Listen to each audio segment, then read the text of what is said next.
Hello, everyone. Today, from financial data analysis, the new subject that has been introduced by the great Maharaja Sayajira University of Vadodara, I have come through with the first unit of financial data analysis. And into this, we are going to study about the financial data and how it is going to help to us in analyzing the financial statements related to the accounts also. So let's have a look to the financial data analysis. And to it, first unit is coming with Kailash sir here now.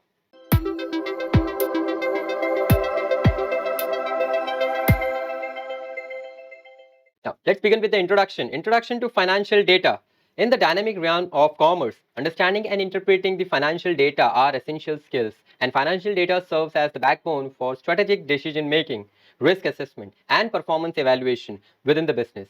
Whether you are aspiring to be an entrepreneur, a corporate leader, or a financial analyst, proficiency in handling financial data is non-negotiable. Financial data is also essential for individuals as it shapes the immediate decision and long-term outcomes concerning daily transactions. When you analyze the financial data, you get the valuable insights that can help to use money wisely, grow the financially, and stay the stable over time in both personal and professional contexts.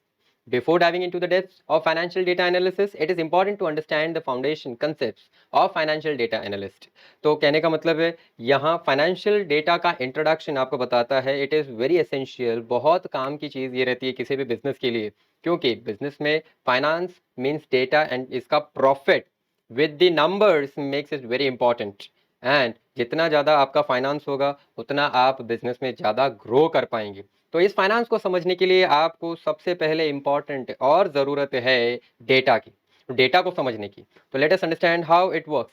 Data क्या है? सबसे पहली चीज जो basic information आपको भी पता होती है कि what is a basic data. आज तक आपने पढ़ा होगा कि डेटा दो टाइप के होते हैं, primary and secondary, right? But what is the data? Data refers to a raw fact, figures, or information that are typically unorganized and meaningless on their own. Data just एक number है, just एक figure है, एक information है। जब तक उसे organise नहीं किया जाए तब तक वो मीनिंगलेस है, right? Data can be in various form such as numbers, text, images, audio और वीडियो। ये किसी भी फॉर्म में हो सकती है and it is the foundation for all the information, knowledge and ultimately decision making. For example, आपका जो ड्राइविंग लाइसेंस है, driving licence number, that is a data. आपका UNID नंबर है, Aadhaar card, that's a simple data. आपका एक mobile number है, आप जहां पर रहते हैं उस नंबर ऑफ सोसाइटी एंड वहां का जो भी इंफॉर्मेशन है, that's a simple data that is being processed, isn't it? तो data is just a number, but जब तक इस नंबर को आपने यूज नहीं किया तब तक that data has no value on its own, right? So for the information of data, we have so many types of data like text, images, audio, video, geospatial data and time series and binary data also. तो आइए जानते हैं इनके एक एक examples के तौर पे। न्यूमेरिक डेटा होता है नंबर्स में, which means temperature reading that will be in Celsius, or stock prices that has the number numeric data. Population figures that are in 7.8 billions, that's the number. Text data will be in name, in words, that is names, addresses, city, your address. Image data will be in the form of photographs, MRI scans, satellite images. Image will be a capturable value over here. Now audio, the data that will be available in speech recordings, music tracks, soundtracks and sound effects will be the part of audio data. Video data flows from movie files that you are also capturing, and right now a kind of video that you are able to see, it is an example of video data. Security camera footage that can be used for a witness, it is a video data. Instructional video, which a motivational video can also be a kind of video data, जिस data को आप देख सकते हैं और सुन भी सकते हैं, audio video data, isn't it? Geospatial data is the GPS coordinates, the system that enables the longitude and latitude, like maps, geographical information system. ये सारे जो geographical data होते हैं इसको geospatial data कहा जाता है। Time series data, that is tracked for regular period and interval of time like monthly, weekly or annually and quarterly. तो उन सबको कहा जाता है time series data, which is stock market data over the time, weather का report over a time, sales figure monthly, quarterly or on annual basis. Now binary data, which a machine code or file formats, किसी तरह का जो binary code होता है which is related to the computer, isn't it? As we know, 0 and 1 is the binary, language. तो computer data को जिन encoded messages को लिया जाता है डेटा में, that is known as the binary data, right? Now we have information, which data is just an information. So how and what kind of information is data? Data is information, on the other hand, which emerges with the data is processed. When the data is processed, organized and given in context or meaning. तो अगर इस information को किसी तरह का एक एक process या ऑर्गेनाइज फॉर्म में रखा जाए, तब जाकर के ये बेसिक इंफॉर्मेशन एक डेटा के फॉर्म में कलेक्ट होती है। Let's take an example. In this spreadsheet we have the name of students, roll number of students, the mark obtained, also maybe the schools of the student, the stream science and arts of the student, isn't it? तो ये just एक basic information है। but अगर हम इसे percentage में लगाते हैं, and if the data can be compared कि साइंस वालों के परसेंटेजेस इंटरनली कितने हैं, आर्ट्स वालों के परसेंटेजेस कितने हैं, and who is acquiring more than 80%, who is acquiring A1 rank, 91 percentile से ज्यादा किसके आ रहे हैं, इस तरह का अगर कोई भी डेटा आप कभी भी रिप्रेजेंट करते हो फॉर्म में, when you give such a number, then that basic information becomes a data. The collection of data is not information, and collection of information is not a knowledge, isn't it? And when information is used for solving a problem, we say it's the use of knowledge, because of such information which is useful, right? And it's used to conclude something. तो ऐसी कोई information जब उसे किसी तरह का description या definition दिया जाता है एक परसेप्टिव से, यानी कि ऐसी इंफॉर्मेशन ऑफन जिसका आंसर ये आता है कि क्या किया जाना चाहिए, कैसे और कब किया जाना चाहिए, कहाँ पर किया जाना चाहिए, these all information leads to the collection of data, and as we know the necessity is the mother of invention. तो इस हिसाब से किस डेटा का कहाँ पर यूज किया जाएगा, उसके बेसिस पे भी डेटा के बहुत सारे प्रकार हैं। लेट्स सी टेक्स्ट, जैसे कि हमने आगे जस्ट डिस्कस किया कि टेक्स्ट यानी जिसमें prevailed the text that provides the detail description और एक्सप्लेनेशन, वर्ड्स में आएगा उसे टेक्स्ट कहा जाएगा। Then graphs which have visualise relationship और trends within the data, किसी तरह का डेटा में अगर ग्राफ आपको बताया जा रहा है कि इतने सालों में कंपनी ने इस तरह का प्रॉफिट कमाया with the x axis and y axis, so it will be given in the data form. Picture which offers you a visual image, emoji or a picture. Now voice recording which conveys you through the auditory means, सिर्फ सुनाई दिया जा सके वैसा information, जिसे आप देख पाओ वैसा video information, combine of video and audio can be also possible. तो इस तरह के डेटा काफ़ी ज़्यादा समय तक जाते जाते एक प्रॉब्लम सॉल्विंग या स्ट्रेटेजी मैनेजमेंट के बहुत ज़्यादा काम आता है। टाइप्स ऑफ डेटा, आइए देखते हैं डेटा के कितने प्रकार हैं हमारे पास। बेस्ड ऑन नेचर, डेटा को अगर आप उसके नेचर के हिसाब से अगर समझते हैं तो यहाँ पे दो बड़े क्लासिफिकेशन है, and my dear just underline them. अगर आप इस लेक्चर को सुन रहे हैं तो just if you can listen it, सुनने से ही आपको इसके सारे पॉइंट्स याद हो जाएंगे। इस तरह से हम आपके सामने एग्जांपल्स लाएंगे, राइट? तो qualitative and quantitative data we have, see the data which describe, underline the first line, the data that describes the qualities or characteristics and cannot be measured numerically, जिस डेटा को number में major नहीं किया जा सके, right, उसे qualitative data कहा जाता है। ये किसी की एट्रीब्यूट्स हो सकती हैं, किसी की भावनाएं, फीलिंग्स हो सकती है। It cannot be expressed in numbers. Suppose when we say that we love someone, how much do you love? तो इसी तरह से आपने एक मूवी में देखा होगा, एवेंजर्स की मूवी में कहते हैं आई लव यू 3000। तो क्या ये 3000 एक नंबर है? क्या ये पैरामीटर है? एंड इफ समवन से आई लव यू 5000, तो इसका मतलब क्या हुआ? ये 3000 से ज्यादा है तो इसका प्यार और ज्यादा। How can you measure that? अगर आप कहोगे कि मुझे आज 250 ग्राम का गुस्सा आ रहा है, तो इसे मेजर नहीं कर सकते हैं, right? How can a feeling can be measured in terms of numbers? तो जिनको इस नंबर में मेजर नहीं किया जा सकता उसे कहा जाता है qualitative data. It focus on the attributes, behaviour, expressions और ऑब्जर्वेशंस। आइए जानते हैं क्वांटिटेटिव डेटा क्या होता है। Quantitative data itself says here it's the quantity, जैसे ऊपर क्वालिटी थी वैसे यहाँ पर क्वांटिटी। अब quantitative data can be expressed in numbers. तो underline this type of data consist of numerical measurement और counts. It is can be measured and can be counted, and this data for instance will be like आपकी height, आपका weight, that can be countable, that is measurable, isn't it? Then marks of any student, then monthly income of a person, it can be measured, right? Profits that are being earned by the entrepreneurs, किसी business के द्वारा कमाया गया profit हर साल, सालों साल एक quantity में, एक नंबर्स में आएगा। Price of petrol today, it's a quantitative data, it can be measured in rupees. तो नेचर के हिसाब से देखा जाए तो अगर डेटा के नेचर को आप पहचानोगे तो दो पार्ट में उसे डिवाइड कर पाओगे, qualitative and quantitative.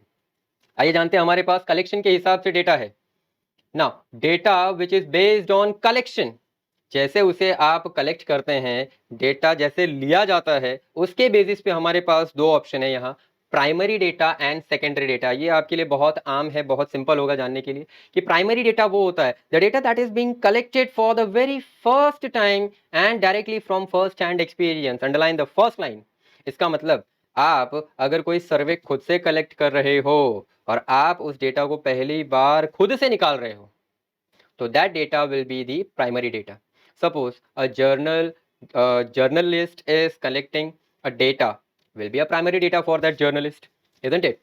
Same way ये जो जर्नलिस्ट है ये जाकर के जिस कंपनी का अगर टर्नओवर निकालता है और अपनी इंफॉर्मेशन के लिए अगर कंपनी को कहता है कि मुझे आप अपनी इंफॉर्मेशन दीजिए, कितना प्रॉफिट आपने कमाया है, तो जर्नलिस्ट खुद जाकर के कंपनी की इंफॉर्मेशन 5 साल की लिख रहा है, that is a primary data.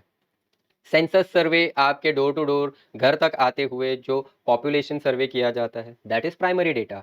आपके आपके घर पर आकर के अगर number of people that are residing, primary health care development के इरादे से अगर आते हैं हेल्थ के इश्यूज को एड्रेस करने के लिए, दैट डेटा और collection done is the primary data. अब basic information, when I am asking to you what is your name, that is a basic simple primary data. I am taking your data information at this point of view for the very first time and from you itself, right?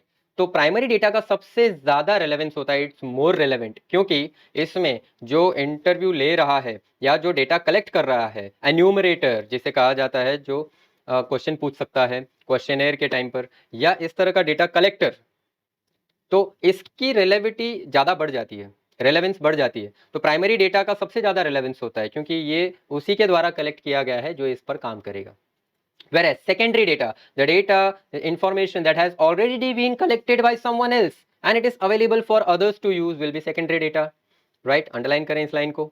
अब यहाँ पे data original नहीं है, यानी कि जिस company के द्वारा जर्नलिस्ट को भेजा गया है, राइट, अगर ये कंपनी अब आगे इस डेटा को किसी और काम के लिए भी यूज करेगा, किसी और मल्टीपल रिपोर्ट्स के लिए यूज करेगा, राइट, तो अब ये कंपनी के लिए जो प्रेस कंपनी है उसके लिए ये सेकेंडरी डेटा हो जाएगा, right?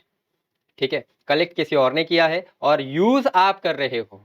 Are you getting this? Suppose primary health का डेटा गवर्नमेंट ने कलेक्ट किया है, बट अगर कोई मेडिकल एसोसिएशन ये डेटा मांगता है गवर्नमेंट के पास से, तो अब इस मेडिकल एसोसिएशन के लिए ये सेकेंडरी डेटा हो जाएगा, क्योंकि ये मेडिकल एसोसिएशन वाले खुद तो गए नहीं हैं इस डेटा को लेने, राइट? तो for them this data was collected already by someone else and now they are using the data, so इनके लिए ये सेकेंडरी डेटा हो जाएगा। It includes the reports, the studies, the data that has been compiled by the agencies of government, trade associations, other organizations, isn't it? ये data किसी भी तरह से अगर पब्लिश किया जाए तो इसे सेकेंडरी डेटा माना जाएगा। तो डेटा दोनों टाइप के हैं, अगर आप खुद कलेक्ट करते हैं, for the first time collect करते हैं, ये प्राइमरी डेटा हो जाएगा, और किसी और का डेटा कलेक्ट किया हुआ है और आप इसे यूज कर रहे हैं तो ये सेकेंडरी डेटा हो जाएगा।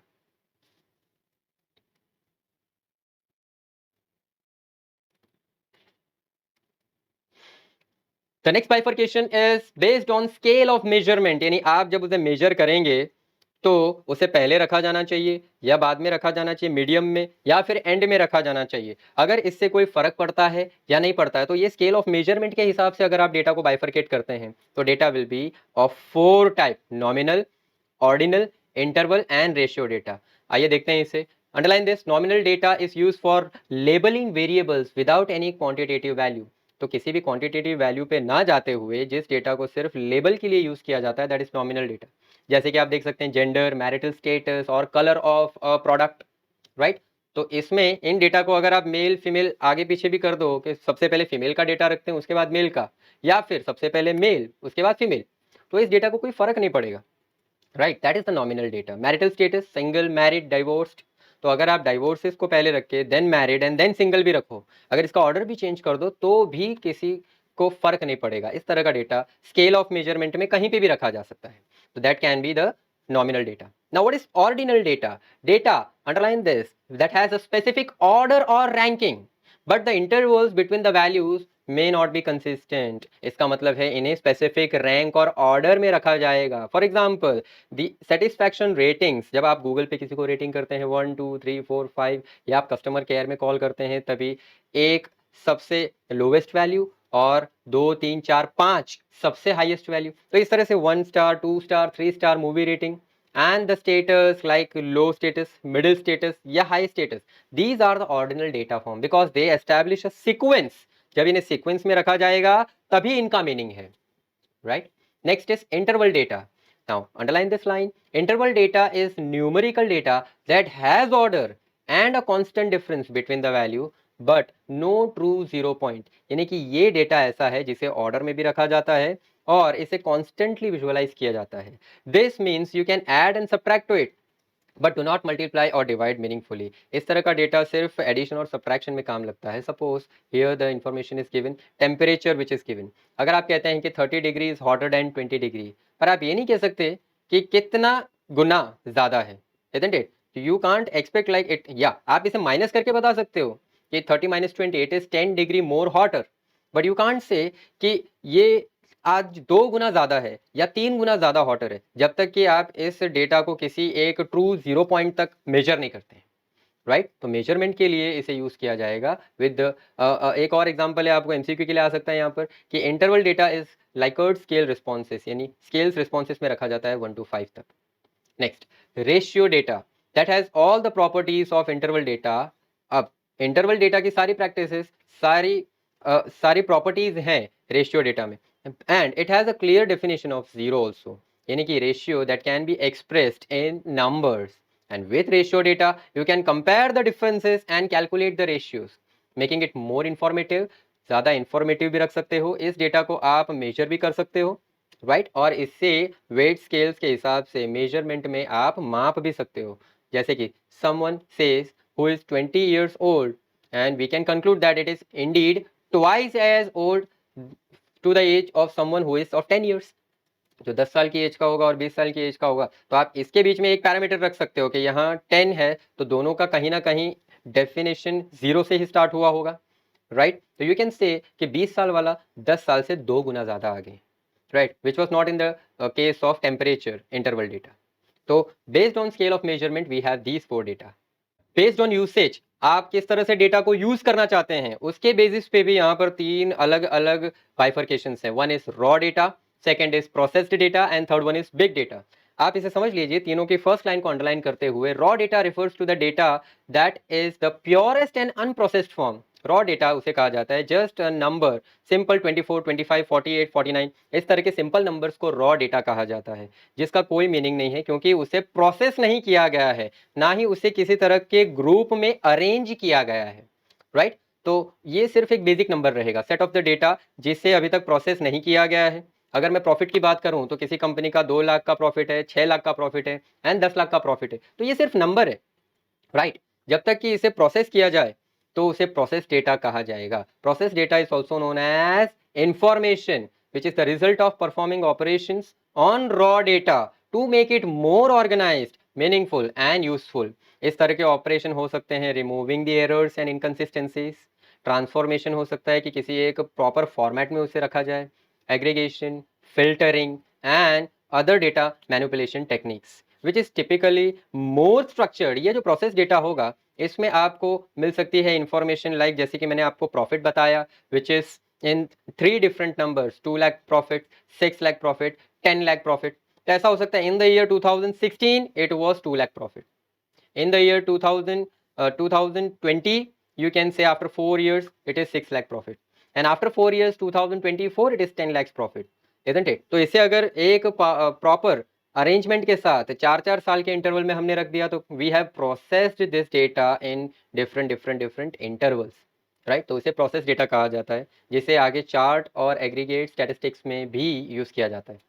Now, big data, it refers to extremely large and complex data set that cannot be effectively processed or analyzed during the traditional data processing methods or tools। तो इस तरह का बहुत ही बड़ा डेटा होता है जो बहुत ज़्यादा एट्रीब्यूट्स में या क्वांटिटीज़ में भी आता है, It is very large and complex to handle and to get processed. इसीलिए raw data and processed data ज़्यादातर use होता है. Big data will be only for theoretical purpose and can be used for main companies on the basis of their volume, on the basis of their scope and structure, right? यहाँ big data के ज़्यादातर 3 characteristics है. One is volume, variety and velocity. यानी कि कितने amount का data है. Volume, अगर कंपनी बड़ी है तो ये डेटा और ज़्यादा नंबर्स में जाएगा. वैरायटी, कितने तरह के स्ट्रक्चर और अनस्ट्रक्चर्ड डेटा है, राइट. एंड वेलोसिटी, कितनी स्पीड से इस डेटा को जनरेट करना है और प्रोसेस करना है. तो ये सारे बिग डेटा के स्ट्रक्चर्स हैं. एग्जाम्पल्स भी आप देख सकते हैं. Social media data, sensor data from lot of devices, यानी सोशल मीडिया कौन कितने डिवाइसेस से अभी चल रहा है, ये अगर पता करना है तो number will be in hundreds and crores in our country, right. वैसे ही आप सेंसर डेटा के बारे में अगर बात करें तो ये भी बहुत सारे डिवाइसेस में अवेलेबल होगा, which is a very mass amount of number. It will require more volume, more variety and such a big amount of velocity while creating and processing. Now, based on the time dimension, समय के आयाम के साथ भी एक और bifurcation हमें मिलता है. Cross sectional data, time series data and panel data. It will be a very interesting mode here to understand it. The cross sectional data, underline this, it refers to the data that has been collected from the multiple individuals, households or firms or other entities at a single point of time. It provides a snapshot और a cross section of the population और phenomenon being studies. तो आप इसके examples में ले सकते हैं, जो सर्वे डेटा, सेंसस डेटा जिसकी हम बात कर रहे थे, जिसे बहुत अलग जगह से और लोगों से लिया गया है at a single point of time. यानी कि अगर आप सेंसस डेटा देखते हैं, हर 10 साल में एक बार जो डेटा निकलता है हमारे पॉपुलेशन का, वो कुछ ही महीनों में और कुछ ही दिनों में, यूं कह सकते हो कि आप 25 से 30 दिनों में एक ही पूरे देश का एक टाइम का, एक पर्टिकुलर पॉइंट ऑफ टाइम का डेटा आप ले सकते हैं. That is the census cross sectional data, जिसे आप एक ही टाइम पर क्रॉस सेक्शन के लिए भी यूज कर सकते हैं. It defines and it is useful for studying the relationship between the variables at a particular point of time. Now time series data जो एक ही टाइम पे नहीं लिया जाता है, that data consist of observation, underline this, collected over a period of time, usually regular time intervals, daily, monthly, quarterly और annually. यहाँ regular time interval होना बहुत जरूरी है, जो कि हर दिन, हर मंथ या हर 3 महीने में एक बार या फिर हर साल आपने डेटा लिया है. तो ये रेगुलर टाइम सीरीज का अगर इंटरवल रखेंगे, then the data will be helpful for you to understand the variability. It represents how a particular variable or the set of variable changes over the time. जैसे कि example में है कि sales के figures, economic indicators जो हमारे gross domestic product GDP या unemployment rate को बताता है, हाँ. और टाइम सीरीज के डेटा में trend, pattern, cyclical behaviour, forecasting future values को बहुत अच्छे से आप हिस्टोरिकल डेटा में देख सकते हैं.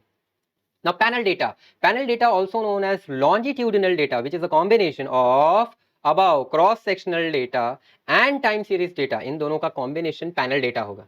It involves observation of multiple entities, बहुत सारे firms, individuals, companies, काफी सारे घरों से लिया हुआ डेटा and काफी सारे time period का डेटा. यानी कि अगर हम 4 बार का, सपोज 4 बार का अगर डेटा हम सेंसस, पॉपुलेशन सेंसस का अगर कनेक्ट करते हैं, तो it becomes a panel data where you can say कि 40 साल, हर 10 साल में एक बार जब आपने डेटा कलेक्ट किया with a regular 10 years interval of time, and when you design that, it becomes a panel data, because panel data tracks, underline, the same entities over the time, allowing for the analysis of chances within the each entity as well as across the different entities with the different time level. इसका example है household income data collected annually, हर साल लिया गया है, right. एक example हमने जो हर 10 साल में होने वाले पॉपुलेशन सेंसस को 4 या 5 बार यानी 40-50 साल तक अगर लिया है तो ये भी आ जाएगा. इस तरह के डेटा आपको बड़े डेटास एंड बिग डेटास में भी देखने मिलते हैं. So, based on such all classifications of data that we have seen, let us summarize them in a similar form. एक precise form में इसे जब हम summarize करते हैं तो ये समझ में आता है कि based on nature we have two types of data, that is qualitative and quantitative, right? Based on collection we have primary data and secondary data, and based on scale of measurement we have interval data or ratio scale data. Based on usage, financial data can be classified in raw data, process data and big data, right? And based on time dimensional, we have cross-sectional data, time series or panel data. Now let's talk about the scope and sources of financial data. what are the scopes and financial data कहाँ से हमें available हो सकता है other than the companies also if we want to achieve and if we want to acquire any financial data. The best part is we are asking from the companies, but yes, it's a breach of information and it's very confidential, right? And somebody would not trust on you. So that आप ये financial data जहाँ पे available है, companies in financial data को कुछ financial institutions और कुछ statutory bodies को भी देते हैं. तो वहीं से अगर आप इस डेटा को लें, that will be a good kind of scope and a source of data. Because of it, the access to accurate and timely financial data, which is essential for investors, analysts, policymakers, and regulators to navigate and thrive the dynamic world of finance. का मतलब है कि इस data को जहां से आप लेते हैं, ये उनके इन्वेस्टर्स के लिए, एनालिस्ट के लिए, पॉलिसी मेकर्स और उनके डिसीजन मेकर्स के लिए, यानी उनके जो यूजर्स हैं उनके लिए बहुत यूजफुल होता है. तो आइए देखते हैं कि कहाँ से बहुत सारे सोर्सेज ऑफ डेटा हमारे पास आते हैं. First is company reports and filings. Indian companies को रिपोर्ट करना पड़ता है और इन्हें जो टैक्सेस फाइल करने पड़ते हैं, तो आप इन्हें टैक्सेस अथॉरिटीज से भी ले सकते हैं very easily. It can be open from the securities and exchange board of India से भी, जहां पे कंपनी की रिपोर्ट्स अवेलेबल होती है, and from national stock of exchange NSE. इस तरह की उनकी वेबसाइट पे ये डेटा अवेलेबल होती है. You can underline the point that I have highlighted specially for you. So take a material and underline them. Stock exchanges में like Bombay Stock Exchange and for our special Vadodara Stock Exchange, यहाँ से भी आप जाकर के information ले सकते हैं, and that provide you the real time data on stock prices also, even on trading volumes and other market information also. Now regulatory authorities जैसे कि SEBI हमने देखा, और SEBI की वेबसाइट पे भी एक्सेस होता है. बिकॉज ऑफ दिस आप इनके सर्कुलर्स एंड गाइडलाइंस जो इश्यू होती है, यहाँ से भी रेगुलेटरी अथॉरिटीज से आप डेटा ले सकते हैं of the companies. Apart from it, various government agencies, काफी सारी गवर्नमेंट एजेंसीज जैसे कि गवर्नमेंट का हमारा apex bank, RBI, reserve bank of India, then ministry of finance and central statistical office, जहां से आपको ज्यादातर स्टैटिस्टिक्स के डेटा अवेलेबल हो पाएंगे. They will provide you the economic and financial data through their respective websites and publications. RBI इस तरह की मॉनेटरी पॉलिसी की रिपोर्ट एंड बैंकिंग स्टैटिस्टिक्स की रिपोर्ट, इकोनॉमिक इंडिकेटर्स की रिपोर्ट पब्लिश करते रहते हैं. देन फाइनेंशियल डेटाबेसेस और प्लेटफॉर्म से भी हमें मिल पाते हैं, जैसे कि CMIE, centre for monitoring Indian economy. My dear, इन सब छोटे छोटे जो फुल शॉर्ट फॉर्म से इनको आप याद कर सकते हैं. They have very vast range and wide range of financial information, and you can get the Capitaline database, economic database, and Provis IQ database from the CMIE. इन सारे financial databases से भी आप information ले सकते हैं. The financial data can be obtained from credit rating agencies such as CRISIL, ICRA, CARE and CIBIL outlets. यहाँ से भी आपको जो डेटा है ये मिल सकता है एजेंसीज का, कि कितने उनके क्रेडिट वर्थिनेस के रिपोर्ट्स हैं, इनके आपके कितने रेटिंग्स हैं, ये सारे फाइनेंशियल डेटा में अवेलेबिलिटी आती है. देन फाइनेंशियल न्यूज आउटलेट्स जैसे कि CNBC, TV18, economic times, mint, ये सारे आउटलेट्स हैं, न्यूज आउटलेट्स, जहां से आपको real time updates and analysis and commentary अपने इंडियन फाइनेंशियल मार्केट के बारे में आप पा सकते हैं. Various government publications we have like economic survey जो इंडिया करता है, union budget committee, then they provide the insights to the country's economic policies and fiscal outlook. तो कंपनी के सारे बजटरी पॉलिसीज पूरे देश के बारे में भी अगर आप गवर्नमेंट पब्लिकेशन से इंफॉर्मेशन चाहते हैं, तो they are more likely available on their website. Industry report से भी आपको इंफॉर्मेशन मिलती है, like India brand equity foundation, IBEF, right. तो यहाँ से हमें जो रिपोर्ट्स मिलती हैं इनके एनालिसिस की, जिसमें इंडियन इकोनॉमी और हमारे फाइनेंशियल सर्विसेज या IT या मैन्युफैक्चरिंग एंड एग्रीकल्चर सेक्टर्स के बारे में भी काफी सारी इंडस्ट्रियल रिपोर्ट्स आपको मिलती हैं. तो these are the in brief the scope and the sources of financial data where can you achieve. Apart from it, financial institutes in like insurance companies, IRDA, such as banks and various mutual fund investment companies can also provide you the reports and research papers of the financial data. So this was the sources of data that are available. Now, transformation of data into a decision relevant information. जैसे कि हमने आगे देखा कि mere just an information of data is not a data. अगर आपको raw data information में मिल रही है, जब तक आप उसको किसी तरह से फॉर्मेट में लगाएंगे नहीं, प्रोसेस नहीं करेंगे, तब तक वो किसी भी डिसीजन को लेने में हमें काम नहीं करेगा. तो the data will not be so useful to us, right. So we need to transfer the data so that it will be available for us to take strong decision making power. इसीलिए इस relevance के लिए हमें सबसे पहले information मिलती है कि how the data will be available. तो वो हमने देखा सोर्सेस ऑफ डेटा में. After getting the data, our main question is how it will be useful for decision relevance and for decision making. Let us see that. Now, the pertinent question here is what an enterprise needs to do for transforming a data into a relevant information. So, all types of data may not lead to a relevant information for decision making. Like, we can say the biannual KPMG Global CFO report says for today's finance function leaders, biggest challenge lie in creating the efficiencies needed to gather and process basic financial data and to continue to deliver traditional finance outputs while at the same time the redeploying their limited resources to enable higher value business decision support activities also. तो इनका मतलब है कि इन्होंने एक हमें KPMG ने एक पिरामिड फॉर्म में हमें एक फिगर दिया हुआ है जिन्हें हम आपको आगे समझाना चाहते हैं. So this is the figure where they have all the transaction processing and bookkeeping you can see at the end of the pyramid. Pyramid के एंड में आप देख सकते हैं कि फाइनेंशियल ऑपरेटर्स एंड बुककीपर्स हमारे पास होते हैं जो इन डेटा को ट्रांजैक्शनल सर्विसेज में या फिर स्टैंडर्डाइज्ड ईआरपी सिस्टम में फीड करते हैं. They are the basic foundations and they have the master data and policy management in a raw form. फिर इसके ऊपर आते हैं फाइनेंशियल रिपोर्टिंग एंड कंट्रोलर्स जो फाइनेंशियल प्लानिंग के लिए रिपोर्टिंग और कंट्रोल साइकिल के लिए जो डेटा को है जो पास्ट एनालिसिस और फ्यूचर कंट्रोल के लिए दोनों के लिए काम करते हैं. Right, so they are using past data so that they avoid any kind of mishappening, yeah, avoid any kind of errors that was happening past. So they learn from their mistakes and they also carry the control over the future decision that is to be made. तो financial statement को management के information के लिए business analysis and strategic level पे ये pass out करते हैं. And at the top level, decision support lies to the financial performance, that is CEO. ये डिसाइड करते हैं कि बिजनेस को कितना परफॉर्म करना है, क्या टारगेट देने हैं और क्या रिस्क मैनेजमेंट करना है. So you can see the flow of data is going from down to up, isn't it? So let's understand the figure, what it means to say. So it has various steps. First is collection of data. The appropriate collection of data will be done in standardized systems as we just had a view on it. And सारे software और hardware में in hard form like in bookkeepers are maintaining the books of accounts और financial reports and इसको software में भी appropriate way में एक trend staff के द्वारा इसे बुक कीपिंग में इनपुट किया जाता है. Then organizing the data, it will be organized in an appropriate manner to generate a relevant information and इस डेटा को एक ग्रुप में अरेंज किया जाता है जिससे कि कुछ यूजफुल इंफॉर्मेशन को टारगेट किया जाए कि कुछ यूजर ग्रुप्स को.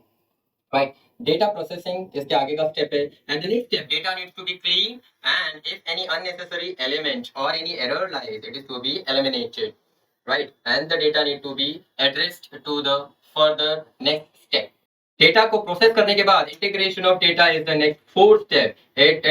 It is combining the data in various sources into a single and unified form. हर तरह के डेटा को सिंगल और यूनिफाइड फॉर्म में कंबाइन किया जाएगा. And this step includes the creation of data network sources, a master server and users that are accessing the data from master server.